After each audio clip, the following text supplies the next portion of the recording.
In today's video, I'm going to teach you how to file 1099-B on TurboTax. A quick bit of context before we begin. Form 1099-B reports proceeds from selling investments like stocks, ETFs, mutual funds, crypto, or options in a taxable account. You'll want your brokerage's 1099-B or consolidated 1099 handy, including cost basis information, dates acquired and sold, and any adjustments such as wash sales. With that close by, let's navigate TurboTax together. Once you're signed into your return, start by selecting Federal from the main menu. This takes you into the core area where income, deductions, and credits live. Next, hover your mouse over Income. You don't need to click yet. Just hover to reveal the options available for editing different income types. From there, choose Wages and Income Summary.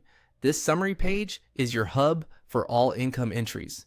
Even though my 1099-B is investment income, the workflow in this version routes you through a familiar path.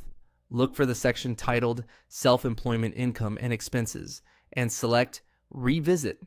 This step opens the broader income interview so TurboTax can guide you into the right part of the program for reporting your sales accurately. When TurboTax asks whether you have this kind of income to report, select Yes. Answering yes confirms that you had investment sales that need to be entered from a 1099-B. If you receive dividends or interest only without any sales, you typically wouldn't enter a 1099-B, but if you sold anything, this is where you proceed. At this point, TurboTax may let you know that to accurately report investment sales, you'll need to upgrade. Go ahead and follow the prompt to upgrade so you unlock the investment reporting features. This upgrade ensures you can enter each sale properly, including short-term versus long-term, cost basis details, and any required adjustments. It also enables options like importing from many major brokerages or entering the details manually. Use whichever is more reliable for your situation. As you continue, keep a few best practices in mind. Make sure totals on the 1099-B summary match what you enter.